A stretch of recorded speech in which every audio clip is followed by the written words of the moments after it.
Akkam jirtu qindeessitoonni piroojeektii aanaalee keenya hundaa bakka jirtanitti nagaan kusinaa dhaqqabu jecha gidduu kana piroojeektoota bara kana keessa hojjetaman yookiin immoo bara darbe keessa hojjetamaa turan kooboo tuulboksiidhaan yookiin immoo ODK fayyadamtanii maap akka gochaa jirtan hundi keenya quba qabna jechuudha. Maaliif nuyis asii hordofaa jirra. Hanga gale hanga maappite nuyis ilaalaa jirra jechuudha. Hojiilee kana yeroo hojjetan keessatti garuu rakkooleen adda addaa yookiin immoo chaalenjiin adda addaa akkasiin qunnamaa jirus bilbilaan naaf himaa jirtu jechuudha. Chaalenjii isiin qunnamaa jiru keessaa inni tokko piroojeektoota maappii ta'an yoo ragaan dogoggoraa yookiin immoo ragaan sirrii hin taane guutan akkaataa kamiin akka sirreessuu dandeessan gaaffilee dhiyeessaa turtanitti jechaadha. Kana ilaaluudhaaf immoo maal goone sirreessina wanti jedhu kana walumaan ilaalaa deemna jechuudha. Kanaafuu inni jalqabaa maal goona laaptooppii keenya yookiin immoo taabileetii keessan fayyadamtanii sirreessuu dandeessu malee bilbila harkaa fayyadamtanii sirreessuu hin dandeessan. Maaliif ODK fayyadamnee sirreessuu hin dandeenyu. ODK maaliif nu gargaara? Daataa kolleektii gochuudhaaf nu gargaara. Maappii gochuudhaaf nu gargaara jechuudha. Kan biraan garuu daataalee ODKdhaan maappii ta'an yookiin immoo kolleektii ta'an yoo ragaaleen dogoggoraa uumaman maal goona biroozerii fayyadamneetu kan nuyi sirreessinu malee kallattiidhaan ODK keessa seennee waan nuyi hojjechuu dandeenyu tokko hin jiru jechaadha. Kanaafuu akkam goona warreen laaptooppii qabdan yookiin immoo warreen taabileetii qabdan CPN fayyadamu kana fayyadamtu. Keessumaa jalqaba warreen taabileetii qabdan maal gootu staartii jettu taabileetii keessan staartii jettanii bakka Google Chrome jiru yookiin immoo bakka Chrome jirtu barbaaddu jechaadha. Amma fakkeenyaaf kan koo iddoo kana jirti jechaadha. So maaliin banaa Google Chrome baneen jira. Chrome yeroo banu maaliin godha? Chrome yeroo banu ishee kana add new jedheetaniin akkaataa kanatti fidadhaa jechaadha. So amma iddoo kana yeroo fidu maaliin godha? Search or type URL bakka jechuutti kanan barreessa. Isaan barreessu kana sirriitti ilaalaa. https then colon tuqlamee then tuqlamee erga jettanii booda forward slash 2 then kf mobaayilii keessan irratti dura kc jechaa turtanii amma immoo kf dot kooboo toolbox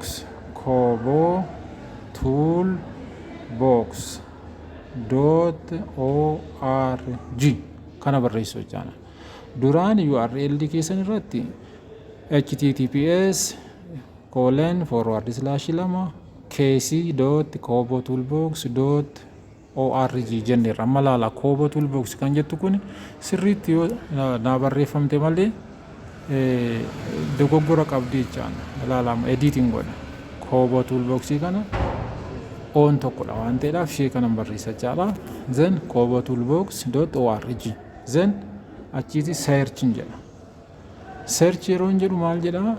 Naa barbaada. Naa barbaadeetu maal godha? Haala kanaatiin naa fidaa jechaadha. Foormaatii amma argaa jirtan kanas sinii fidaa jechaadha.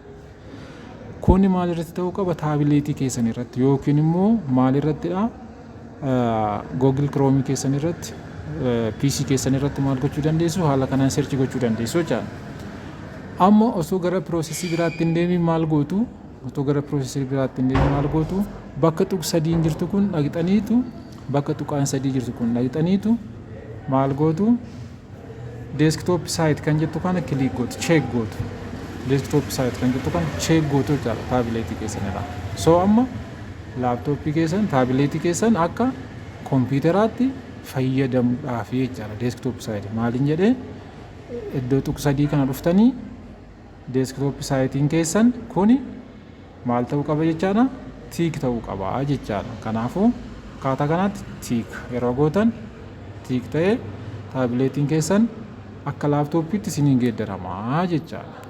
So amma akka taabileetii ko fayyadamee karaa yeroon barreessu maal gochuuf hin deemaa jira?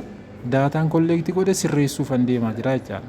Kanaafuu akkamiin godharee daataa keessan argachuuf daataa isin guurtan argachuudhaaf yuuzarneemii fi paaswordii keessan barreessuu qabdu jechaadha. Kanaafuu ODK yeroo seet gootan maal gootanii yuuzarneemiin keessan akkam gootanii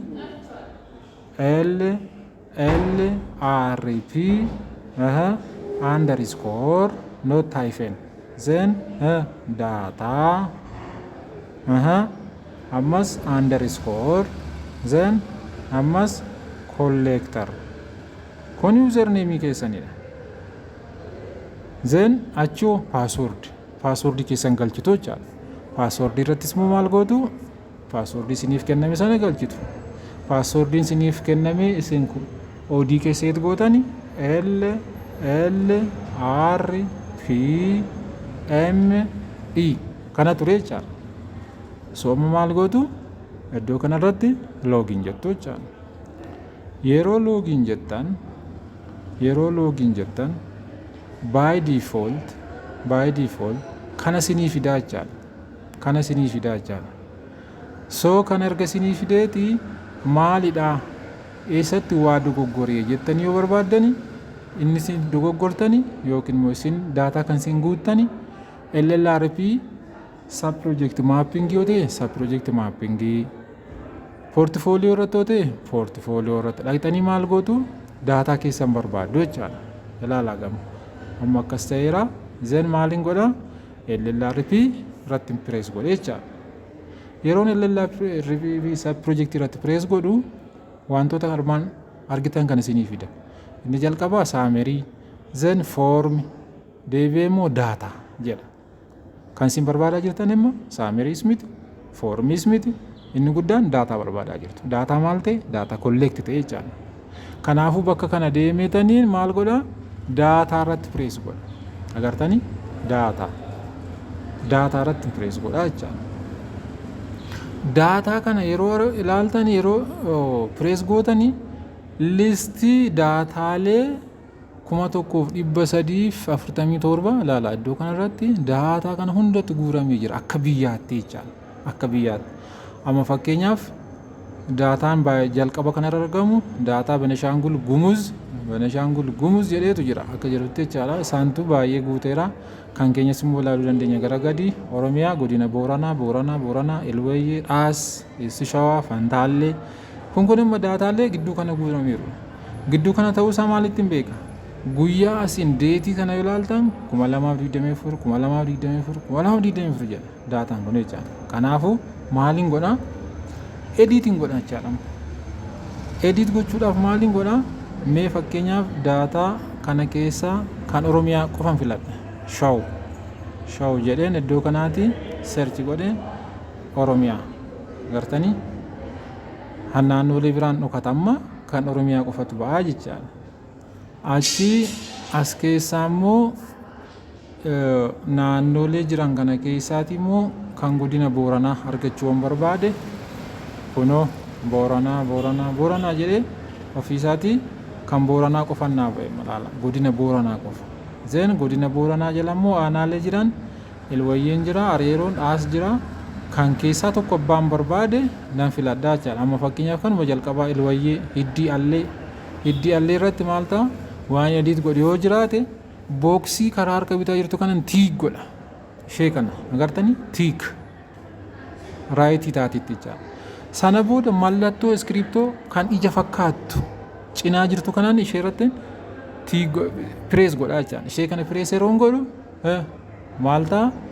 Akkan edit godhuufi ilaala amma nan guddise ilaala mallattoo iskiriptoo kana irratti press godha. So yeroo ishee kana press godhu maal ta'a jechaadha? Editingiidhaaf ready naa ta'eera jechuudha. Editingiidhaaf ready naa ta'eera jechuudha. Amma barbaadaa jira. Enable gaafa naa godhu bakka sirreeffachuu qabu maaliin godha? Nan sirreeffadhaa jechaadha. This one amma sirreeffameera jechaadha. Akka fakkeenyaaf amma project ID amma barreessina dogoggora kun. So dogoggora kana sirreessuudhaaf maaliin godhaa? Elwayyeedha. Maal jedha jalqaba? Project ID mine this is the first two letter of the region. the first two letter of warada, the first two letter of qabale, and the first two sub qabale of sub project type name and number jedha. Kanaaf amma kun sirriitti waan hin guutamneef naannoon keenya qubee lama inni jalqabaa Oromiyaa, then aanaaleen immoo elwaayyee waan ta'eef elwaayyee, then qabaleen ishee immoo hiddii allee waan ta'eef HA jedheen guutaa jechaan. Bakka dogoggora qabu kan akkaataa kanatti ergan guutee xumuree booda maaliin godha? Submiitiin godha. Agartanii amma laala submiit yerootti okay jedheetu maal jedha? Your record is submitted jedha. So amma kana booda maal gochuu dandeenya? Cufneerra jechaadha. Fixanne edit goone. Kan biraas yoo qabaattan akkaataa kanaatiin edit godhattanii xumurtu jechaadha. Kun maal fayyadamuudhaan taabileetii keessan fayyadamtanii maal gootan? Edit gootan. Kompiitara keessan yookiin laaptooppii keessan fayyadamtanii edit gochuuf akkam gootan jedhu kutaa lammaffaa isaa immoo walumaan ilaalla. Galatooma.